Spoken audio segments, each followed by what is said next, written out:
Hi everyone, welcome back to the David Addison Show. It's been a minute. I don't even know when my last show was or what number of show this is. You know, did you expect that level of professionalism? It would have taken me like 1 minute to look at what show I'm up to, but hey, never mind. So this is an interview, or it's a conversational interview type of thing with Majd Taby, the founder / creator of Darkroom. The conversation has just happened, so you'll see in a minute when I cut to the start of the conversation, this frame gets a lot lighter because I'm being lit by a window, and I'm obviously losing the light. So yeah, full behind the scenes, if you like, whatever, doesn't really matter. Anyway, but before we jump into Majd, I want to sort of address.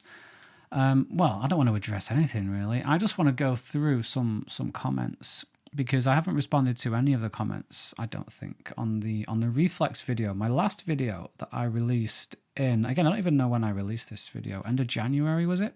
Something like that. And that was the video when I announced that I'm not going to be doing YouTube anymore. And all the comments, no comments about Reflex. All the comments were about me leaving YouTube. And I just want to respond and read a few of those. And I said I was leaving for reasons. There's a few reasons. Maybe I'll tell you what. Full disclosure: Greg McMillan and I actually had a conversation about this, and Dave Podner had a conversation about this. And Greg forgot to hit record, so where I went into why I left YouTube, why I stopped doing YouTube, and then Greg was like, "Guys, like I've not hit record," and I'm like, whatever. I've had fun chatting to you, but he was pretty disappointed in himself and everything. But bless him, it's okay. So I won't really go into it here. Maybe at some point. But I'm feeling like like I'm starting to get a little bit of a that could be a video. That could be a video. Whereas since I put up my last video, that part of the brain has just been like, it's just switched off completely. It just hasn't existed. I've been walking around these beautiful places, seeing these beautiful sunsets, and I haven't even had any inkling whatsoever to take a photo. My iPhone, I switched back to the 12 Pro, by the way, from the 13 Pro Max to the 12 Pro. My iPhone has just been a phone. It hasn't taken any photos whatsoever. Like that's just where I've been at. But now I'm starting to be like, okay, let's see what's going on. But until we so leave that with me. I want to read some of these comments.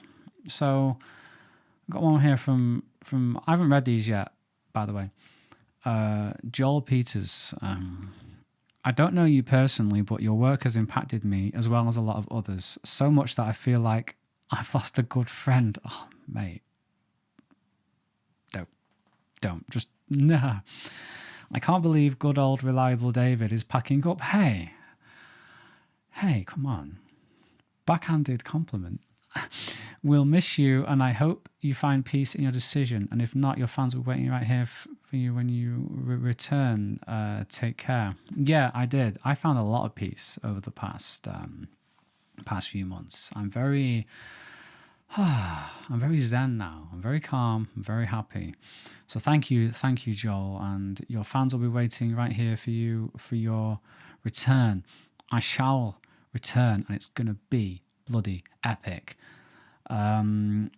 Stay well and happy, David. The world is better for having you in it. People, why are you so nice? What's going on? Will belong. Wilbur, I've never seen a comment from you before. Like, you know, what's going on? Like, it's amazing. You know, I'm not having a go. It's amazing. Dwight Broman, David, no, you cannot go. Man, you are so chill. I am. And have a special calm assertiveness about you. I do. You make me want to learn more. I love that. I love that. My wife's asking me how I am. Love your honesty and passion as well. You have a gift. Oh, bless you, Dwight. Ultimately, I sincerely hope that you are able to stay active, perhaps via another platform. Number one is you really. Do what makes you happy. I hope that all is well.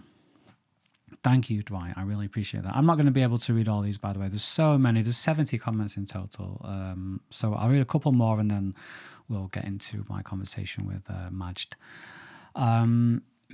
Miguel Relvas. I wish you all the best in whatever path you decide to take, David. Your content has been highly influential. It really has. And educational for me. I'll surely keep referring back to it whenever I want to learn more. That's what the videos are there for. My goal, right, whenever I make a video, I have the audience in mind. The audience are my number one priority. And I'm thinking, who is this video for and where are they up to in the process of whatever I'm talking about? So I want people to be out in the field with an app that they're using and they can't figure something out. I want them to go onto YouTube, type in Halide tutorial, and I want them to find the answer. You know, so this means a lot to me. When he says I'll keep referring back to it, that's what the videos are there for. And I hope all is well. Best wishes from Portugal. Thank you very much. Love Portugal. Jason Merrick. I'll echo disappointment expressed by others. Was always impressed with the quality of your videos and often bought the apps you recommended. No, don't buy them all. Your voice. My voice. A lot of people say that. My voice. What is it about my voice? Your voice.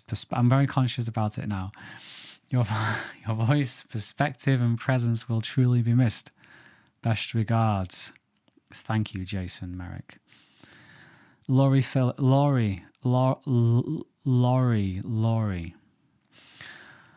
Phillips. So sad you're leaving. You explain things exactly how I want and need them to be explained. I hope you miss us enough to come back someday. Also, that cat shirt is fantastic. It is fantastic. Laurie. That's not a name we have in England. That's definitely an American or a Canadian thing. But no, I do miss you all, and I am soon. One more, then I will get on with it. Brian Chalker. Okay, this is a long one. Wow, was excited watching this video until the end. I got a gut punch. I am late to the game with photography in general and iPhone photography specifically. I've read that sentence in the wrong cadence completely. I am late to the game with photography in general and iPhone photography specifically. I watched so many other YouTubers before landing on your channel. So I didn't do too well with my discoverability there. Your vids spoke to my level, my budget needs, and my aspirations on growing my skills. This was an ideal and near perfect channel for me. Near perfect? How dare no? Your updates, comforting voice. Again with the voice. Is my voice comforting? You're making me very self-conscious about it now, Brian Chalker. I appreciate the time you put into teaching others. It's not an easy task and takes patience, skill, and a desire to see others learn from your experience. You built this channel from your cruise photo gig experience, I assume at least, and know whatever path you head down will be a level up. Best of luck, man, and still staying subbed and notified. Good man, Brian, you won't be disappointed. Coming back. Don't know what video I'm going to make. Seriously, no idea. I'm going to come back and see. Before, YouTube was it was my full-time thing. It was do or die. It was make money or nothing, you know? All my revenue was from YouTube. So now I do have a full-time job now. YouTube is going to be just a passion thing for me now. 100%. So the videos are going to be different. They're going to be the videos I want to make, rather than me chasing the algorithm, chasing click-through rate, what thumbnails are going to get the most clicks, retention, stuff like that. I have no interest in it anymore. They are going to be the videos that I actually want to make. So you'll see a different style. If you go and watch some of my recent YouTube videos with like the best of 2022 or 2021, sorry, you'll see that's me like chasing the algorithm mode on quick cuts, boom, boom, in and out, shoom, shoom, shoom. Not really, letting things marinate, not really going into detail. That's the YouTube, that's the mainstream trying to make money method, which I don't like. Whereas if you watch my even longer review, that's me really taking the time, going into detail. Don't give a damn about click-through rate and stuff like that. It is just me, because I was really passionate about that, raw long exposures. So yeah, that's the difference in the two approaches. So you will see a lot more of a different, more of what you love, basically, because as I got more subscribers and as the potential grew to actually make it a full-time living, I did go more into the mainstream style, and I was like, no, this needs to make money for me. I need to adopt more of a mainstream style. And yeah, I didn't like it, and they weren't the videos that I wanted to make. They were still detailed, but anyway, this is going on for too long. Majd is waiting. He's not waiting. He's gone already. But shut up. Right, let's get into it. 12 minutes already. Jeez, 12 minutes and 7, 8, 9, 10 seconds. Anyway, I'm going to cut back. I'm going to cut to. I'm very rusty. Can you tell? I'm going to cut to past David and Majd for this conversation. So, Majd Taby. Have I got that right? I hope so. I've just good been enough. practicing. Yeah, exactly.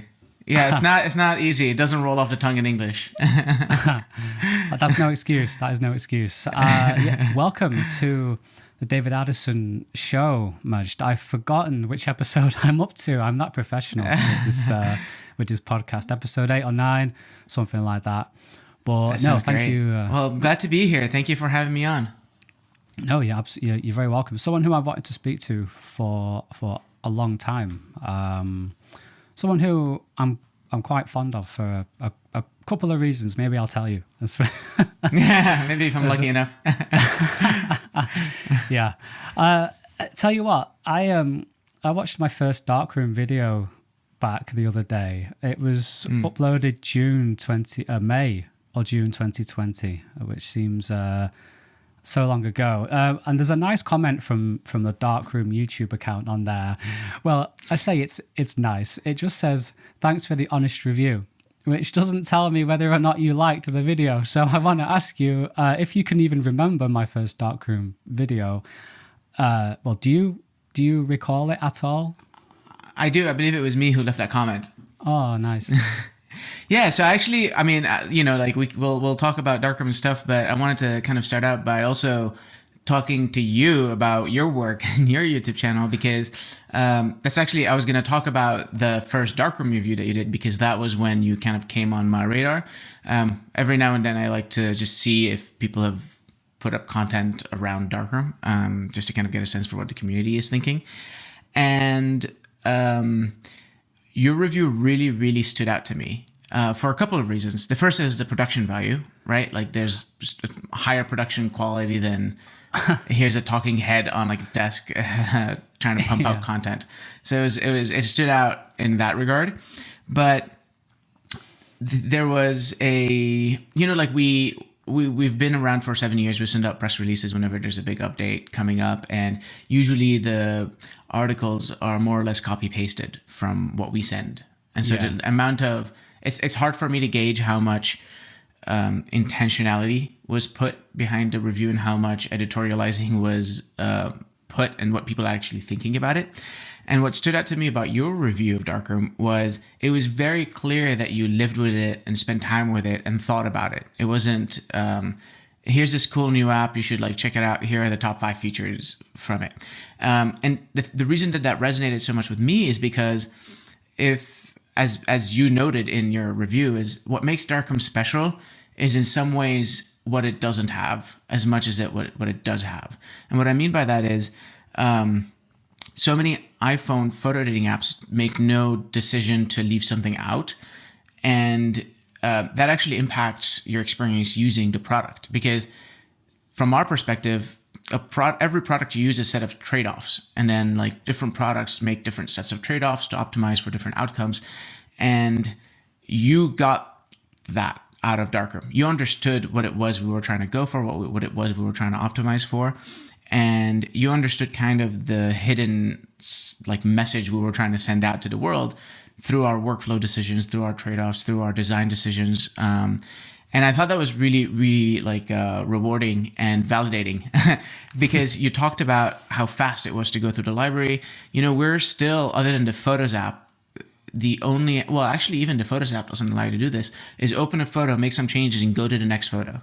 Like something so simple is actually doesn't exist on any other photo editing app because they either require you to import or they require you to commit your changes before you move to the next photo.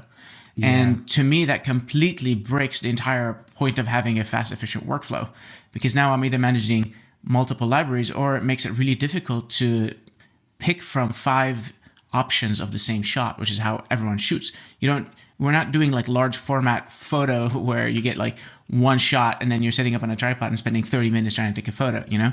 And so I think you really understood that. And that was really like exciting for me to see. And it stood out from all the other reviews that we had seen. Oh, thanks. I don't even know. Wow. Thank you so much. Seriously.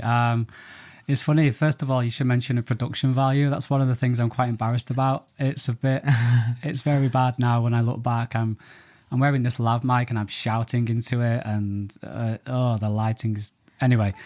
I mean, yes. You're also your own worst critic, right?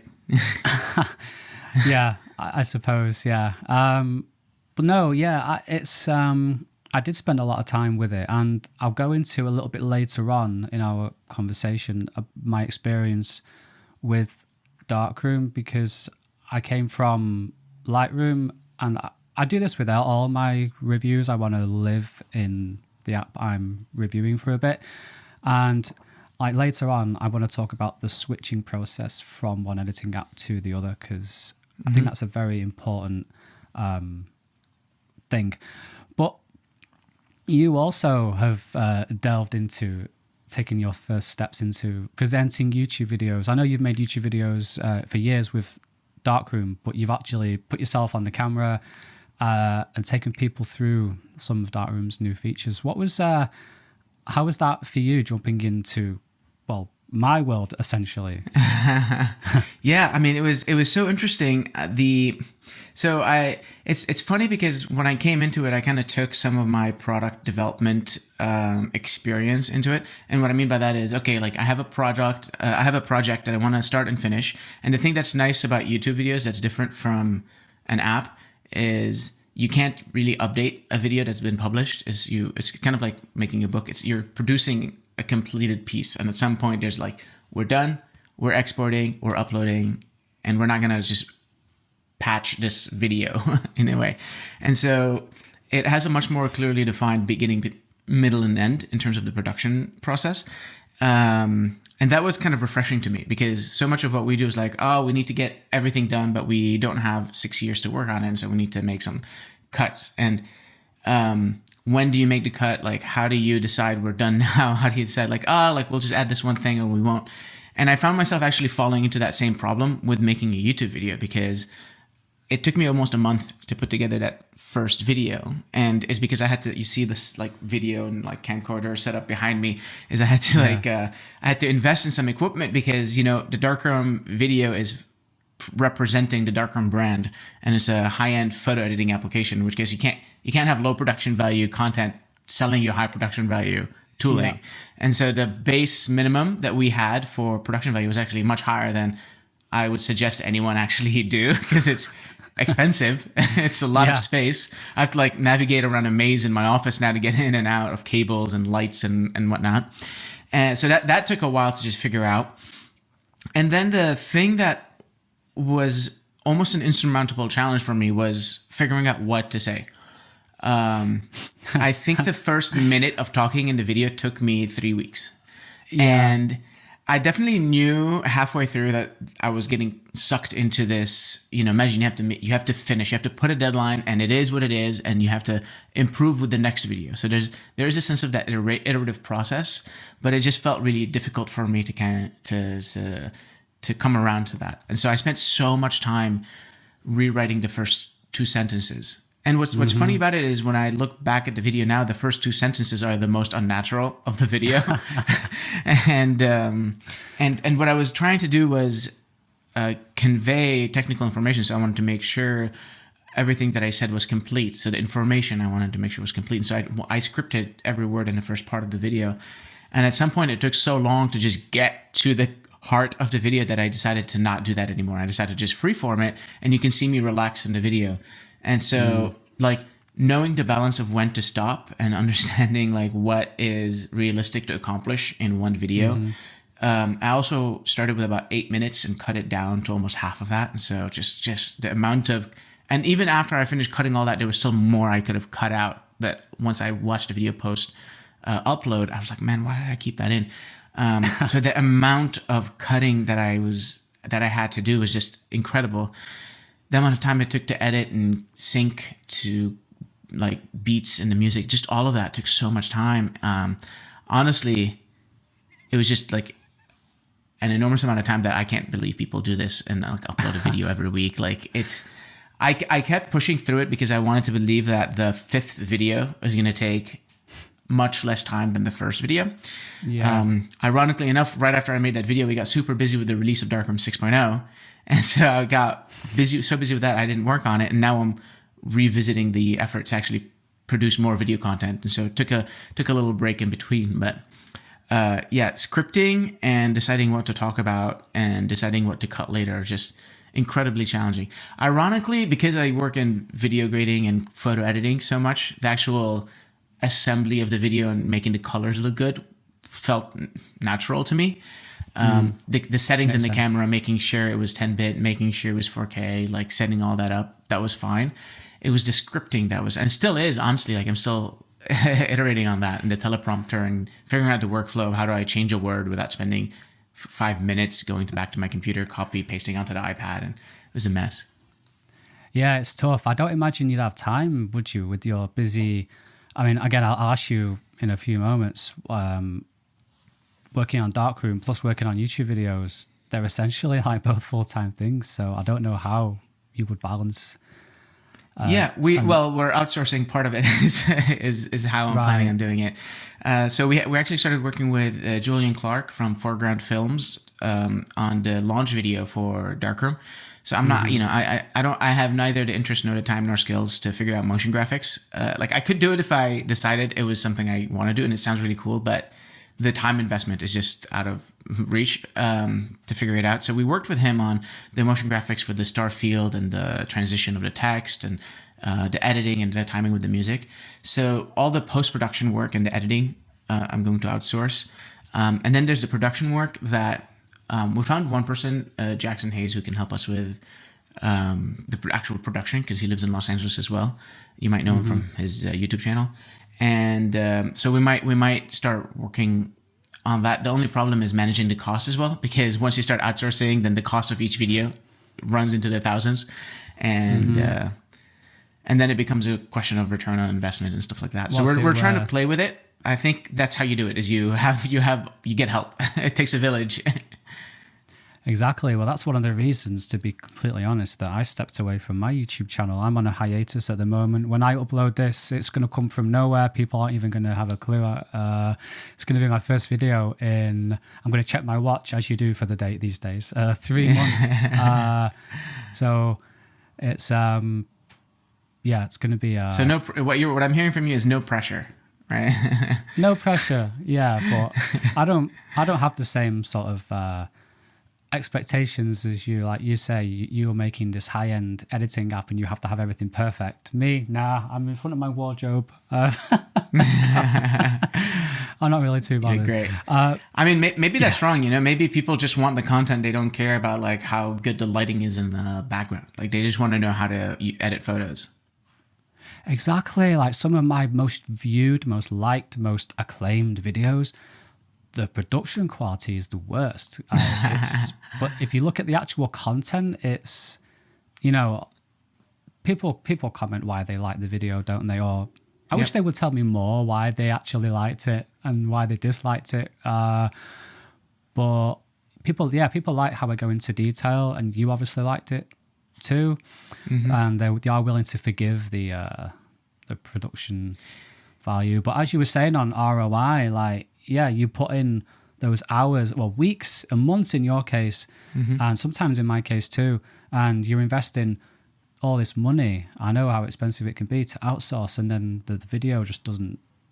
What's the video doing for you at the end of the day? It's tough, but let's move on to Darkroom if you don't mind. Yeah, a little bit more. Love nothing more. So, So over the course of my time on YouTube, I've wanted to really learn how like camera apps work from a developer's point of view, just so I can gain an appreciation, and I have an extra sort of authority in my videos. But so I've been learning about AV Foundation and APIs and all this sort of stuff. But when it comes to editing apps, I have no idea. So could you talk to me about the framework that you use to create Darkroom? Is there sort of like Apple provide AV Foundation for developers? They don't have to use it, but it's the most popular one, obviously. Is there something similar on the editing app side, or is it all bespoke? No, there absolutely is. And I think it's important to kind of establish a spectrum here, because not every photo editing app is the same. And also Darkroom in 2014 is not Darkroom in 2022, which is when we like started developing it. And so I think there's not going to be one simple answer and one set of APIs like you might have on the capture side. And the reason for that is the needs along the spectrum of complexity are different. So I'll go at a very high level over the different pieces, and then you can tell me which one you're more interested in hearing about. So when it comes to like photo editing, there's two parts, right? There's presenting the edited photo, and then there's manipulating the colors. So there's the transition from original to final, and then there's presenting that final image. And the equivalent of AV Foundation for photo editing would be Core Image. So Core Image is a set of APIs provided by Apple that allow you to manipulate colors in a photo, transition, change the geometry of a photo, and also render that on screen. And so what's interesting is Darkroom didn't start out using Core Image. It started out using what was called it's still around, I think. It's an open source framework called GPU Image, because back then Core Image was not full-featured enough, and fast enough on the iPhone 5S and the iPhone 4S to really perform the editing operations that we needed to do in Darkroom. And that's changed over time. So now Core Image is more than fast and efficient and powerful enough to handle a simple version of Darkroom. And in fact, Darkroom still uses Core Image, but over time we use fewer and fewer and fewer features of it. And we use it for some really like low-level pipelining stuff, but not the actual processing stuff. And then when it comes to like actually rendering your modified photo on screen, Core Image has, along with the Metal, which is the set of frameworks for like really low-level bare metal APIs for that games will use for their rendering engines and photo editing apps will use. Metal is essentially allowing you to take pixel values from textures and manipulate them. It's just input, output. Input red, output orange, and then you've made all your reds orange. That's kind of how it works. It's very low level. And then Metal, the framework from Apple, has APIs that allow you to render stuff to the screen. So if all you were doing was, let's say you're a social network and you needed to pick a photo, make it a circle, and then add a filter on it because you want all your profile pictures to be black and white, you can use Core Image to do all of that end to end. When it comes to Darkroom, you have some other needs. So for example, you need to load a raw photo. You need to zoom in on it at like 400%. And as you adjust curves, you need to update the histogram. And the histogram, you need to process the entire image while you're processing only the part that you're viewing. And so the amount of technical complexity involved is much higher. The amount of memory that's consumed by zooming in on a raw photo is much higher. If you want to plug in an external display, which we don't support yet, but if you plug in an external display and you want to preview the full image on both screens, you're potentially going to be rendering different parts of the image on different parts at the same time.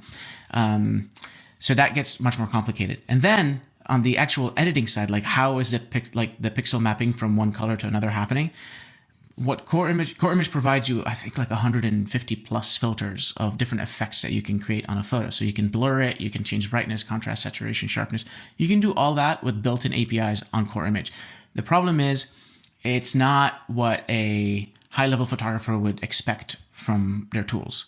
The amount of color science that is needed to operate at the level of Darkroom or Lightroom or Polar or any of the other apps is much higher than the level of refinement you get from the standard built-in Core Image filters. So if you're coming in and you want to make an app and you're relying on Core Image, there's going to be an upper ceiling on what you can accomplish in terms of color science. And a lot of our research in the past year and a half has been on transitioning away from we still like either a lot of the stuff that happens in Darkroom is stuff I built when it was just me working on it as an engineer. And so transitioning away from my idiotic implementations of some things into much more professional results, or moving away from some Core Image tools that we had used that we now no longer use. So that's where a lot of our low-level image color science has been invested in. Interesting. Yeah, that was that's. I want to platform off onto what you said about. Sorry, I'm trying to. So much cool information that I could speak to you about that for ages. How to ask as a lay person what you just said. So when you take the exposure slider as an example, when you move the exposure slider, a certain thing happens in Darkroom, right? And then when you move it in Lightroom, something kind of different happens. It's the same effect, but it's different. And maybe the exposure slider is a bad example. I was going to say literally every other slider is probably better than exposure itself because it's a very mathematically well-defined operation. Hey, it's my first video back, man. Give me a break. I mean, to help you out, I think brightness would be a better example. Let's go HSL. Let's go the green hue in HSL. So I move the green hue, something happens in Darkroom, something different happens in raw power, something different happens in Lightroom. Yeah. How do you choose as an artist what happens when you move that slider, or are you bound by technical parameters of Core Image and your own low level stuff that you've built? Yeah, so that's an excellent question. Sense? Yeah, and this the like 2-sentence answer to that question is, if you remember what I mentioned earlier about the act of developing product, especially for photographers and creative tools, is everything's a set of trade-offs.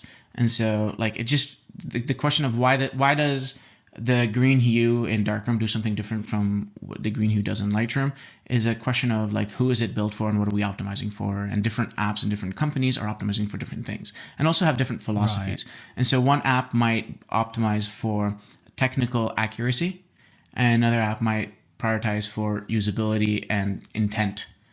Because often, especially with photographers who are not professional, the intent might be different from the technical correctness. So there's lots of choices to be made when building these things. So let's talk about like the green hue specifically, because that's an interesting one. Colors are the hue of a color, right? Whether it's red or green or blue is represented kind of like a circle, like the color wheel, where the angle is a different hue. And if you look at the color wheel, green is next to yellow and it's next to aqua. So that's kind of how the colors transition. But at what point does green stop becoming green and start becoming yellow? And at what point is it yellow-green? And do you consider yellow-green more green or more yellow? And so there is kind of an arbitrary perceptual question there of where the bounds are for these different colors. And that's a choice you have to make. And so like Darkroom and Lightroom might make different choices on when green becomes more yellow. And there might be like a wavelength answer to that might be different from what a photographer expects. So for example, in Darkroom, often when you want to change the grass, you need to change yellow, not green, because the grass is often more yellow than it is green. But that's perceptually kind of like different from what you might expect. And so that's one area of potential improvement in Darkroom's color tool, as an example. Another kind of place where some of these differences crop up is like it's obvious that gray, the color gray, has no hue. But in a lot of different color spaces, colors transition from green to gray. And at some point, that color that was green, as you desaturate it, becomes not green because it's gray. But it's like kind of challenging to understand exactly at what point you stop desaturating colors because you lose a reference of what the color is. Or when you're picking what colors to adjust, you don't want to change the luminance of gray, of like cement, for example, in a street photo. You don't want to change the color of the cement when you're changing the green hue. But that color might actually have a green hue in it that is just not perceptual to you. And so this is just a couple of small examples of where decisions have to be made by the person designing the algorithm that will impact how these algorithms behave. Another one is the range of these sliders. You know, if you change the temperature, for example, of a photo, you can make it in Kelvin go down to 0. But like nobody wants a photo that has like a Kelvin of 0. And like our philosophy at Darkroom is we don't want to give you sliders that will obviously make the photo look terrible, because what often people will do is like we'll make adjustments just to see what a slider does. A lot of people who use Darkroom are not professional photographers who understand Kelvin values when it comes to color temperature. And so there's also a lot of pragmatic decisions we have to make as product developers to put boundaries on what you can do in the product. And so plus 50 hue adjustment on the green channel in Lightroom is going to yield a different result than it does in Darkroom as a result of all of these little tiny decisions made over time added on top of each other. Right. Fascinating. Absolutely fascinating. Seriously. It's interesting as well. You don't think Darkroom is for professionals who understand this sort of stuff? I think if you are the kind of person who is using like let me give you an example of what I mean by professional. Like I was watching a video recently. I just got a Sony Alpha camera, and I was watching a video on YouTube on how to set up the autofocus settings. And when this person, this professional photographer, sets up his focus settings, he uses a web app that tries to figure out what like the critical focus distance is for a certain aperture at a certain like distance from the camera, and he's like measuring distance from his focal plane on his camera to the subject. Interesting. And that person is going to demand so much control over their photo that for us to give them that control would make the app unusable to casual photographers and mobile photographers. And when presented with that dichotomy and that choice, we prefer building a really usable product for mobile photographers, and their needs are different. Like what's another example that can demonstrate this point? If you when it comes to masks, I think like the most recent release in Darkroom, if you compare the UI implementation of masking in Darkroom to what you see in Lightroom, I think that's a really good example of what I mean. Lightroom gives you more options and more features, but it also gives you 3 floating panels when you try to like use masks, and then you can add masks and subtract masks from each other. And trying to explain to a person like when are you adding a mask and when you're subtracting a mask, and how do you make that decision, and how do you represent the addition and subtraction of 2 masks from each other, just their eyes will glaze over. It's just too much information. It's too many buttons. It's too many features. And so we intentionally decide what's in and what's not in a feature based on that trade-off between usability and customizability. Another one is vignetting and midpoints and feathering and fall off. Like, you know, some apps have a module of vignette, but at what point do you use it? At what point do you need it? And who is it needed for, right? It's needed for people who have DSLRs with lenses that have not enabled lens correction in the camera, and certain lens models who will add a lot of vignetting at certain apertures, right? Like that's who that feature is for. But then I'm not going to present those 4 sliders to every single iPhone photographer. They don't need those options. Yeah. And so part of where Darkroom is growing over the next couple of years is trying to figure out how do we bridge that gap? How do we enable those features, introduce those features to the more professional photographer without overloading the casual photographer? And our philosophy so far has been, if it's a button away, it can be complex. And so like vignette, right? Like if there's a button in which you expose those extra features, then like maybe that makes it okay. But then the challenging thing there is those features are going to be useful to so few people. And so when you're looking at a product roadmap and you're deciding what to build, those things are not the top of the list. That sounds very, very challenging. I don't envy you. I mean, in a way, that's the fun. to- That's the joy of the job, right? It's trying to like figure out this puzzle. Yeah. I suppose, yeah. From just speaking to you from this short time, I can tell already that's how your brain works. So, trying to find, well, you just called it then. You hit the nail on the head. You called it a puzzle. So that's interesting way of looking at it rather than just a headache is what I would call it. Yeah, honestly, Well, we get feedback from people who like the amount of control they want over where they import their files, how they sync, and how they rename them. I'm just, frankly, just you'll be better served, at least for now, using something more designed for you. And so that's there's a level of like honesty we need to have about that because otherwise we set people up for disappointment. Yeah. Exactly. What I think is quite bold and very honest of you is just to say it's not for everyone. It's not for you. And I have the same challenge in my YouTube videos. I don't think any YouTube video I've made is the video I've actually wanted to make because you're always compromising with what's going to get, because the video I want to make won't get clicks. It won't produce any revenue. Do you know what I mean? Yeah. So perhaps you feel the same way about Darkroom. Well, it sounds like you do. Yeah, I mean, what's interesting with Darkroom too is, it would have been very easy for us at any point in the past 7 years that we've been on the App Store for us to decide we don't want to go after this use case of prosumers and mobile photographers who are looking for a workflow to augment their more professional one. So a lot of even I will use both Lightroom and Darkroom for different use cases. I have 3 terabytes in this closet of raw files, and I'm not going to use Darkroom to import them into iCloud. Like that's just not what Darkroom is designed for. So even I use multiple tools, and so at any point in the past 7 years of being on the App Store, we could have decided, you know what, we're going to go for volume. We're going to go for everyone sharing stories on Instagram, and they want to add text and they want to add grain, scratches and lens flares. And that's what we're going to be. And that's what we're going to do. And the thing is, if we did that, we'd be competing with 65,000 other apps, many of whom are venture backed and have 100 times more resources than we do and can and they're novelty based hits businesses. So that, for example, VHS video effects, right? They peaked for a long time in the App Store, and now nobody, it just looks weird if you're sharing a video that looks like it was captured on a VHS. It's a novelty that exists for a certain amount of time. And what we're trying to build in Darkroom is an application and a company and a business and a platform that can survive indefinitely.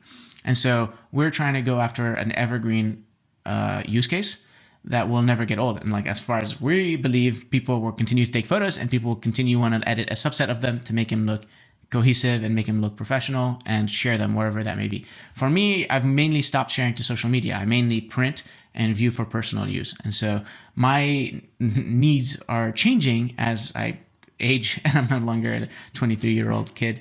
But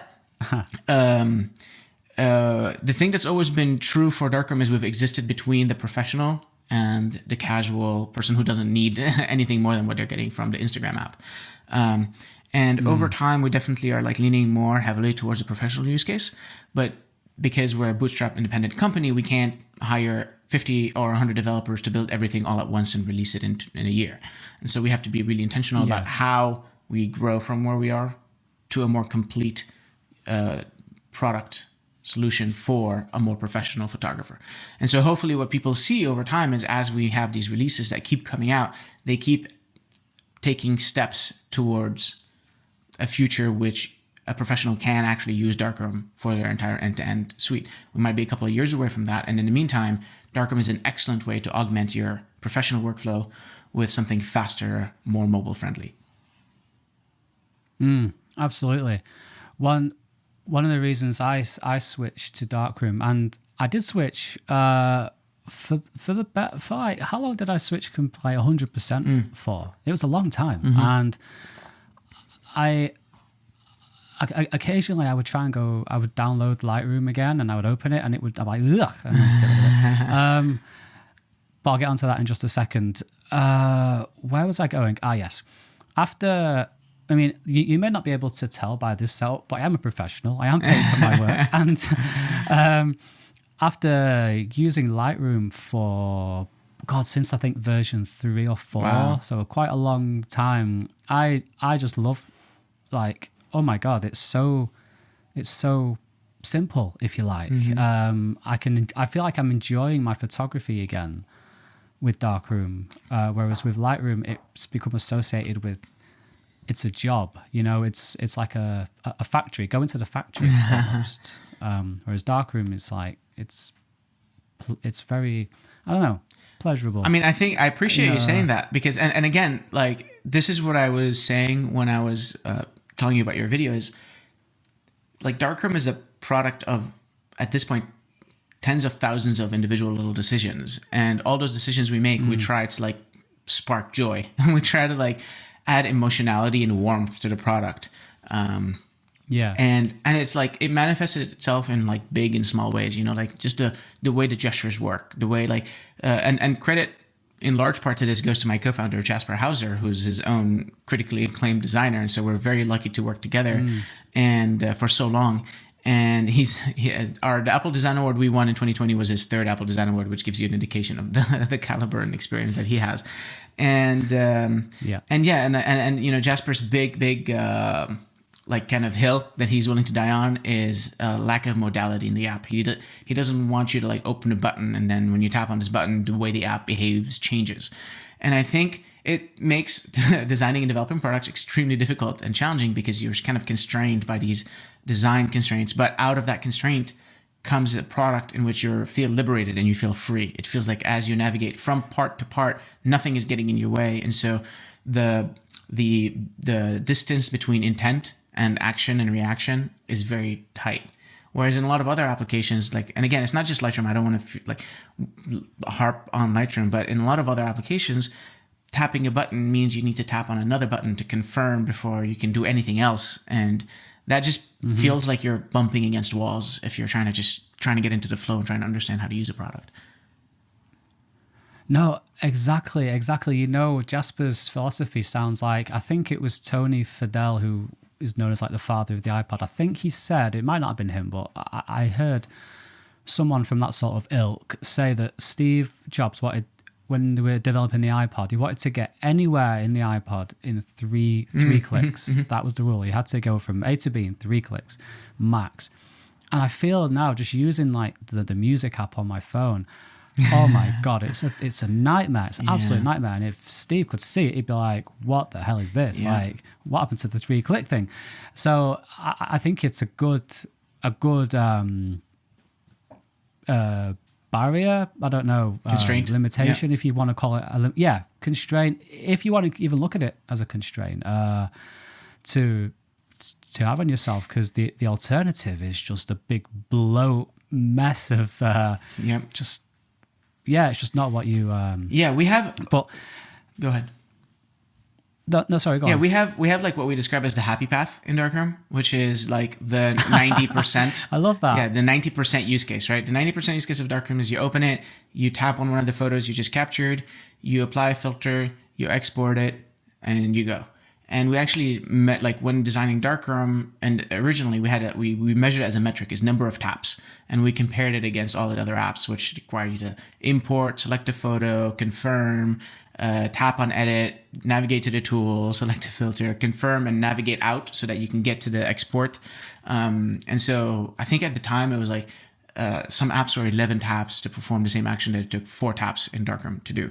And so that, like, we think about that in all these different products that we build and design. And actually masks, again, like the most recent one, I think is an excellent example of this, because use Photoshop, use Lightroom, use any other like photo editing app and try to create a mask and then make a modification to it, and just compare the amount of menus and taps and buttons and panels and like situational awareness you need to like go in and out of a mask. It's crazy. Yeah, absolutely. Something else. The other, I'd say the main reason I switched to Darkroom permanently was because of what I call the Darkroom look, and it sort of goes back to what you said earlier about how what happens when you move sliders is, gosh, I'm so rusty. I'm so rusty at speaking to other human beings. It's been a couple of years. So it feels like it. The darkroom look for me, I just like the way the images look when I edit them in Darkroom. But that wasn't always the case, being completely honest. And this is what I want to talk about, the journey from switching from one app to another.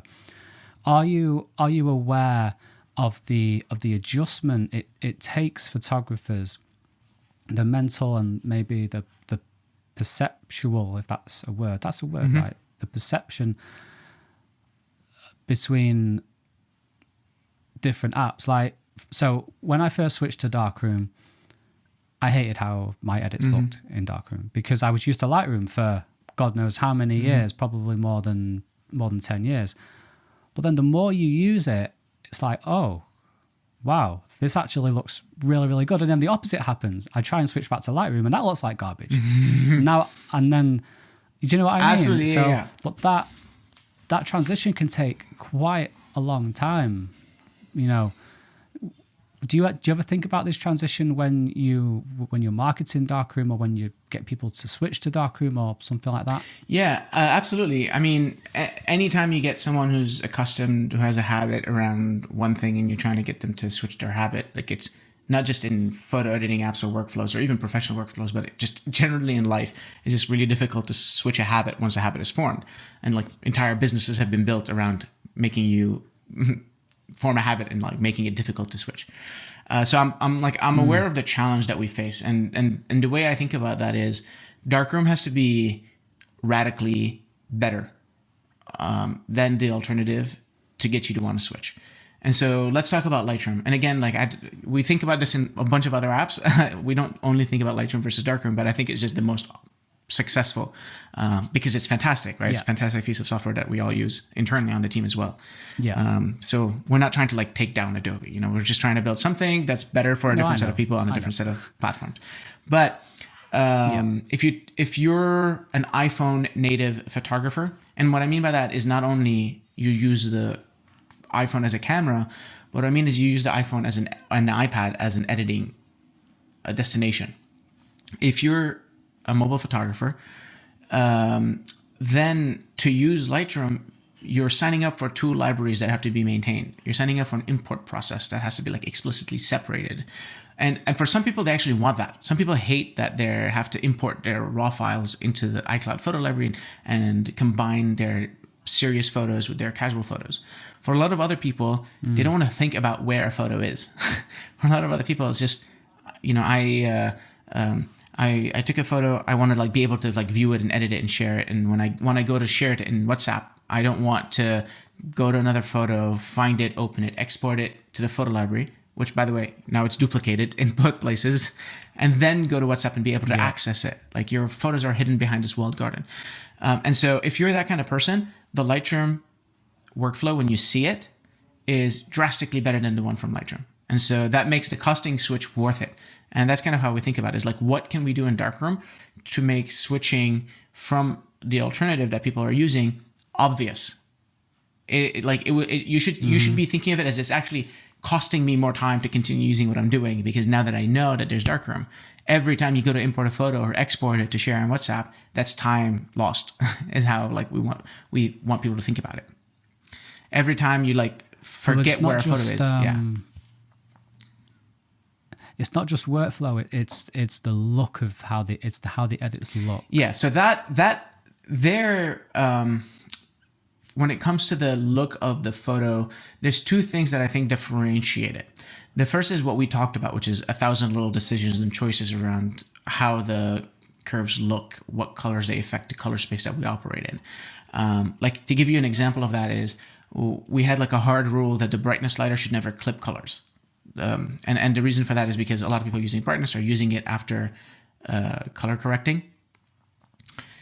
And so like once you've corrected the exposure of a photo, then you use brightness to just make it look a little bit brighter. And so like our curve ensures like nothing is ever clipped in either direction. And that like generates pleasing fall offs for people. The second part of that is our filters. A lot of people like use the filters in Darkroom as a starting point for making their own custom filters or to like edit their photos.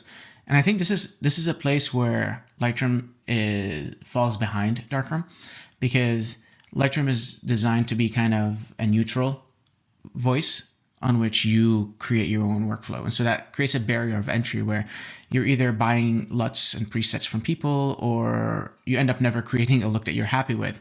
Whereas in Darkroom, we're more opinionated about what looks you can achieve in Darkroom. And so a lot of people apply a filter, manipulate it to their aesthetic, and then go from there. But, you know, like it takes a lot of effort to create a filter. Because you have to have an idea at the outset of what you want the filter to look and what aesthetic you want it to have, what inspiration you want it to come from, and then to know the knowledge, to have the knowledge to manipulate the curves and the color tool to achieve that look. And then you have to go through 100 other photos that look at dark skin tones, light skin tones, neutral skin tones in different lighting conditions, different colors, landscapes, dark landscapes, and make sure that filter and that look is delivering the correct results in all those different situations before you really nail it down. And we spend a lot of time on that whenever we're making filters in Darkroom.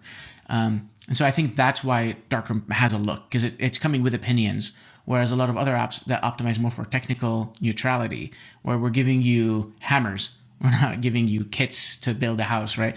It's a different philosophy. And so you end up with a much more neutral aesthetic when you go something like Lightroom, unless you make your own or buy presets.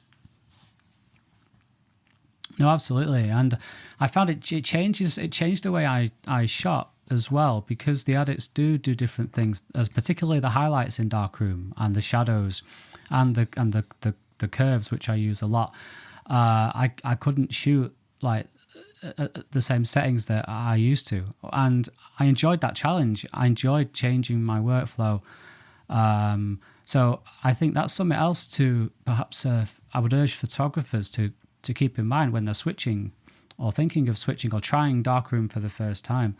Like, you know, there will be not painful, but there is a transition process that extends beyond workflow and just what you prefer from a photo. It impacts what happens, you know, while you take it. Yeah, so highlights and shadows is something worth kind of talking about for a second in Darkroom, because like any photographer who has a discerning eye who reduces highlights in Darkroom will see that it like crushes a lot of detail and flattens out the midtones.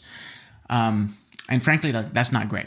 And the reason you've come around is because you've changed, what I'm assuming from what I'm hearing from you is you've changed your capture style so that you don't need to do a lot of highlight and shadow recovery, because you're like thinking about that at capture time, which is frankly what I do as well. And most iPhone photographers don't touch highlights and shadows because it's frankly difficult to take an iPhone photo that has blown out highlights or like crushed shadows.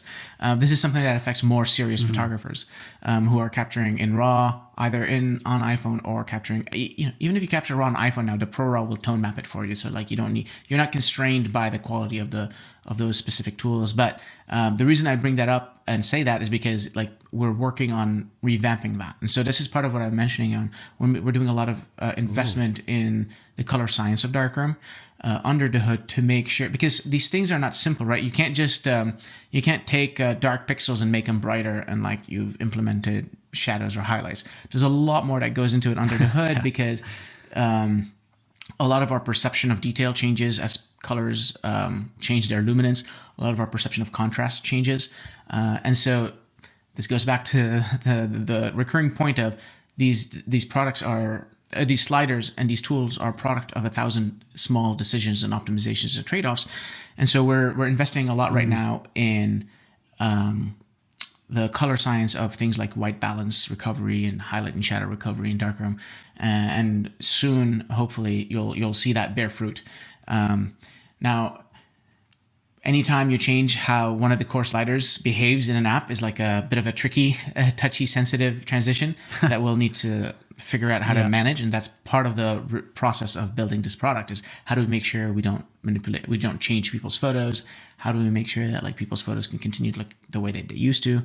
But how do we enable people to like recover a significantly more amount of detail from their photos than they could currently in Darkroom without affecting midtone contrast and things like that? Interesting. Yeah, that is like, how do you change the highlights without affecting, like you say, the previous photos? I'm very keen to see how you end up going about that. Good luck with that one. Yeah. But no, I didn't mean that as like a criticism of the highlights or the shadows of Darkroom. I like the fact that, you know, coming from Lightroom, as I said, you could bring the highlights down and there were the highlights, and it felt like a crutch, and I didn't like that. So Darkroom kind of forcing me to think more about my exposure as a raw manual shooter. I enjoyed that. Plus, watching films, I watched the new James Bond with a very critically acclaimed, amazing DP, director of photography on that film. And the highlights were blown out on some scene. And I'm like, I don't need perfect HDR, perfectly tone mapped highlights in every single photo, because look, this world-class DP is just happily blowing them out. So, you know, it's I think you're right. I think you're hitting on something that I think is really important, which is like trying to get the photo as good as possible at capture time, because like for me and hopefully people like you, editing is actually like a fun hobby. I enjoy editing my photos. I enjoy like staring at them, spending 5 minutes with the photo, thinking about the different parts of it, how I want to like make it pop, how I want to make it tell a better story. I like enjoy it as a hobby, but when it comes to corrective edits, like the less of that you have to do, the happier you're going to be as a photographer. And I think that the distinction I'll make between what you're saying and what I'm saying around like highlights and shadows is, there's you being forced to change because of a limitation of the product, and then there's you having the choice, right? Like sometimes you need some detail to be recovered to tell a story, and it's important to have that option. If you then want to have an aesthetic where it's like lower in terms of frequency of detail, where things are a little bit more washed out because you want to give it like a more vintage emotional feel, then you still have the option to do that. But it ceases to be a constraint of that's the only thing you can do, because the product needs to be flexible as well. Because that's kind of what I mentioned, is we work really well for a certain set of people, but we need to work well for an expanded set of people as we go more into the pro end of the spectrum. Interesting. One quick question, actually, something that's just come to mind about curves, if you wouldn't mind answering. Could you talk to me a little bit about how the curves behave and why they behave the way that they do? They feel more like parametric curves. Yeah. So curves are like a very technically well-defined operation. Is you've got input and output, and like when you don't make any adjustments, you have a diagonal line that's straight, and the mathematical implication of that is y equals x. So like the input is equal to output, which means like you're passing this pixel through without modifying it. And then as you make as you bring the curve down, then like the x value is going to have a different y value. So when you bring it down, like 0.25 intensity is going to be 0.2, so it's going to be darker. And so that's how the curves work for someone who might not be familiar. And what it allows you to do is it allows you to break the image into different tone regions and manipulate them differently. More traditional curves editors will start with our Bezier curves. If you're kind of in UI design, like you're familiar with Bezier curves, where you have 2 points and then different control points that affect the curvature of that spline. And traditional like Lightroom, almost every single curve editor starts out with no points, and then when you add a point, that point acts as a constraint. So like figure out a curve that passes through this point and allows you to move it. The problem is when you have a single point and you move it, you're moving the entire curve. And so when you add a single point and you move it down in a traditional curve editor, you're adjusting every single pixel in the photo. And so small modifications in the curve will have really large impacts on the photo. And the problem with that, there's two problems. The first is it becomes really difficult to know how to use it because you're like moving one thing here and then it affects something over there. And then you add like another curve to try to correct for that, but it affects the rest of the curve, including things that you had previously adjusted. And so it becomes a tool that's opaque to most mortal photographers, and only technical photographers who spend a lot of time thinking about it and like S-curves and boat curves and different kinds of curves can use it. So what we wanted to do is we set ourselves a challenge of making a curve editor that is usable. And we started on iPhone, and we pride ourselves on the touch usability of Darkroom. And so when you have a finger, it's really difficult to make really fine adjustments when your finger is covering up a quarter of the curve editor. And it's really difficult to kind of explain to people what the different regions of a curve are and what they affect, and what the end result is going to be. And so in Darkroom, we add 5 points to the curve. And when you move, you're only moving one of those points. And what that means is most of the curve stays static as you make an adjustment. And so the changes that you're able to manipulate, like the changes in the photo, are much more localized to the part of the curve that you're moving. And we add labels to say, here you're moving the shadows, here you're moving the midtones, here you're moving the highlights. And we give a percent, and we also add a gradient behind it to show you, like, when you go up, it's going to be more yellow. When you go down, it's going to be more purple. And so it's much easier to understand, oh, I want my shadows to be more purple. Like, that's easy to use in Darkroom, but like it's completely opaque in most other apps. And we also dampen the effect of your movement. So if you'll notice in Darkroom, if you put your finger on a dot and move it up, it'll move it a quarter of the way. Yeah. And that makes it really easy to do really fine controlled adjustments. And this is, again, like a good example of how these different decisions that we make in the app affect how photographers use it and how they see, right? Because what a curve does technically is really simple and it's well defined, and every curve in the world will accomplish the same result. There's no perceptual editorializing we can do on a curve, because otherwise it wouldn't be represented as a curve. It's a mathematical concept. But how you use it and how the product works has a big impact on your understanding of intent and action. I want to brighten my shadows, you slide shadows up. And it's hard to do that in a traditional curve editor. So finally, like masks. Yeah. Bravo. 6.0. Yeah, thank you. Bravo. Yes, thank you. Thank you very Seriously. much. Is this like the most well-received new feature that you've ever had? It seems to be, from my point of view, but maybe it's not. But either way, it's been received really, really well, and I can see why. Are you pleased with the reaction? Oh my god, it's crazy. I think we've gotten more likes on Twitter from this announcement than anything else we've ever had. The video has 32,000 views on Twitter. It's incredible, like putting aside everywhere else. Our website traffic has quadrupled since 6.0 release. So it's been amazing. Nobody, we were worried. I remember I talked to you. I showed you an early version of masks before it released, and we're like, oh my god, it doesn't have brushing. And when it doesn't have brushing, that's what everyone's gonna be talking about. And we were worried about that ourselves. But I think by the time it was released and we added our AI powered mask and we added depth masks for every photo, we added smart masks, I think people really understood what this was doing and why we felt comfortable not doing brushing. And again, brushing will come, but time constraints, resource constraints. We had to make some decisions at some point to launch it.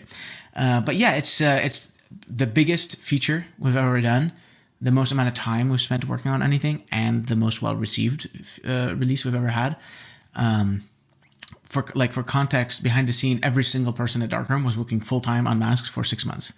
And so that's 5 people working full-time only on this. And so we had 2 people, and like, it's crazy how simple it is at the end, because it's just a small bar at the top of your sliders. But under the hood, you need to work on making it really fast. You need to work on the editing controls on top of the photo. There's actually a lot of UI complexity in that little bar. Once you start adding masks with each other and feathering and ranges and all sorts of stuff. And and then we had to like update every tool to support masking. So there's a lot of work done on that. Yeah. And then in terms of persistence and how to represent masks in our data model, and how do we add support for like the syncing of them once you export to different devices. So it was a big technical challenge. Also, like, how do we support an unlimited amount of masks and like keep it at 60 frames per second so that it can run on videos? The amount of technical complexity was actually really high, much higher than anything we've done before. And I think what we're hoping to kind of signal to people is that we made some really important hires on the team in the past 18 months. And like the grain release that we had recently, creating much more pleasing grain that works much faster than what we had before. With masks today, with highlights and shadows in the future, what we're trying to signal with masks is like, you should start expecting more of Darkroom. You should hold Darkroom to a higher level. And like, again, don't do all of it at once. give us a chance to catch up. But I think, if you looked at Darkroom 2 years ago, you couldn't have imagined masks at this level of refinement, at this level of power, at this level of complexity. And what I'm particularly proud of is the amount of power and complexity we've managed to pack into masks without making it a complicated UI. Like, casual people can tap on the word teeth and select it, and the teeth are red. Like, so you understand what it is without me explaining to you what a mask is. So that's something that we're like really proud of. Nice. Yeah, it does feel, when you use it, it feels like, okay, this is a step up.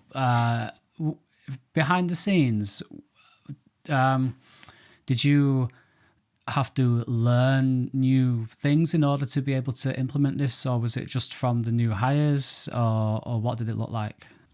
To be honest, the things that I had to learn were how to manage the development of a product of this level of complexity with this many people. Interesting. Masks is the first major user-facing product in Darkroom that I didn't implement at least 50% of, if not more. Right. We've had other releases in terms of library management before, but they weren't at the same level of complexity, especially technical complexity here.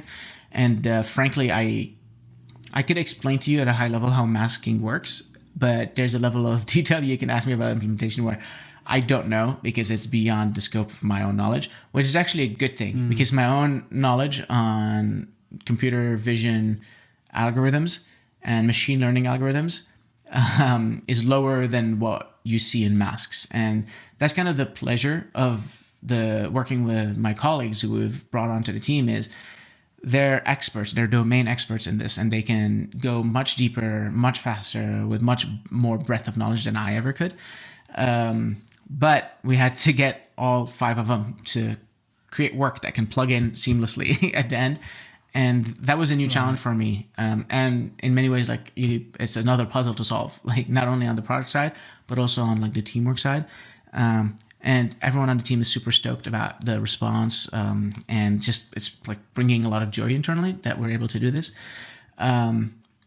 It's nice. It's been a while in Darkroom since we've really like invented something new. And so that was really exciting, because for a long time it's been adding the iPad app, adding the Mac app, adding support for like flag and reject, right?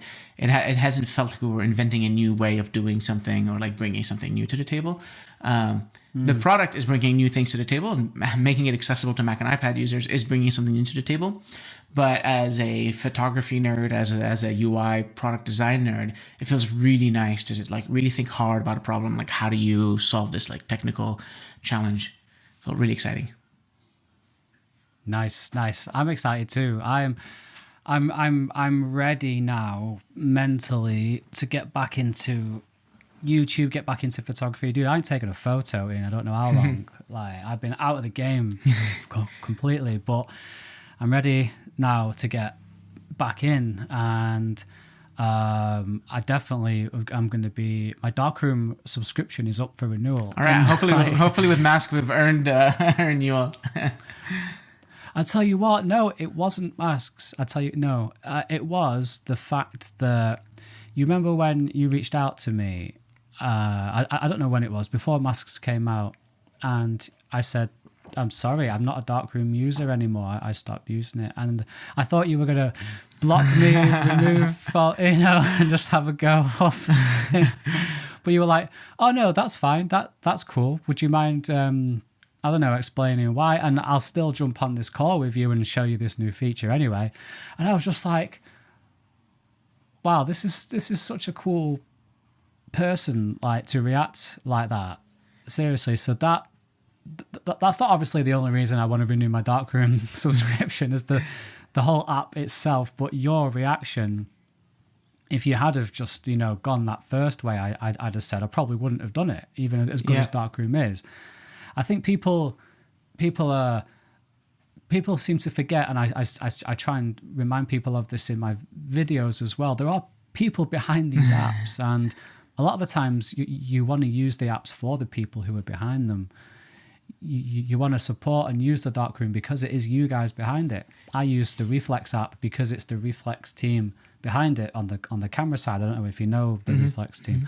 It's massively I appreciate that. There's no question there, by the way. I just wanted to I appreciate that. No, I appreciate that. It means a lot. And I think for us, like, it's actually a really important, like, learning moment anytime someone stops using Darkroom, because, like, nobody is aware of Darkroom's flaws more than us. I promise you that.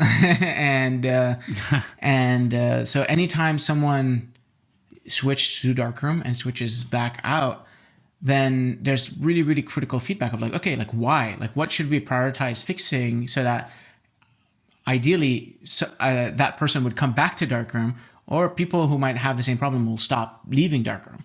And frankly, I think once we kind of, like, round out some of these computer vision work, like, updates to some of the infrastructure tooling in Darkroom, once that's kind of rounded out, we're going to have a campaign of saying, hey, I think 20 million people have downloaded the Darkroom app, and, like, fewer than 20 million people use it.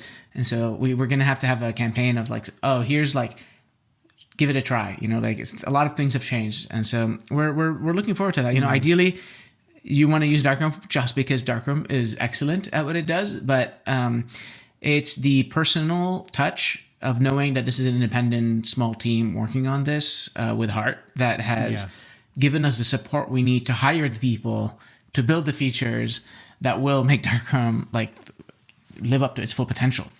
Because I think that's how we view the people who currently use Darkroom. Is we think it's excellent. We use it internally fully for all our tools, so we think it's a complete product worth using. But we also are really excited about its potential, and we think of everyone who's using Darkroom today as patronizing and investing in that future growth of Darkroom. And hopefully 7 years of active releases allay any fears that this is like a spark in the pan, so to speak. Yeah. Nice. Well, thank you so much for your time. Is there anything that you want to say to close? Yeah, I mean, masks, I think, are, if you've given Darkroom a try a while back and you haven't gotten a chance to try masks, I suggest people do. It's free to try. And we're really proud of just how accurate the subject masks are, how useful the depth masks are, which work on any photo, which I still can't believe we did. If anyone has any feedback, if anyone has, like you said, if anyone has used Darkroom and decided not to use it, my email is majd@darkroom.co. Send me an email and let me know, and would love to hear any feedback, good or bad. Nice. Yeah, and I have 3 or 4, probably more, Darkroom videos on my YouTube channel that are all positive about Darkroom, completely unbiased. I'm speaking with Majd right here, right now, but I'm not biased in any way, shape, or form. So yeah, there's always criticism, and it's always valid and fair criticism. Absolutely. Yeah. So check them out. I like, and just check out Darkroom, seriously, and don't forget about that transition period as well. Give yourself time to adjust to the app. Yeah, I think what I tell people coming in from Lightroom, like, if you come into Lightroom thinking you're going to do the exact same thing and you're going to get the same result and you're going to just be saving yourself $70 a year, you're just going to be disappointed. Like, it's like coming to Los Angeles and, like, trying to do it without driving a car. Like, you're just setting yourself for failure. So, like, come in with an open mind, try to use it for what it's good at, which is the workflow, the efficiency, the filters, the community around it, and the masks now. Come for the filters, stay for the masks. I love that. That's a tagline. Come for the filters, stay for the masks. Hope you've enjoyed that.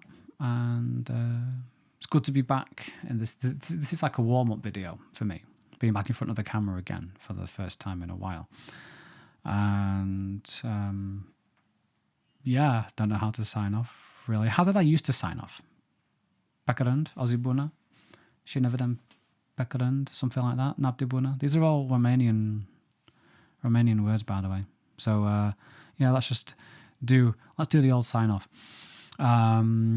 Thank you so much for watching. Take care, stay curious, and Nabdib. Blooper alert. Take care, stay curious, and Ozibuna.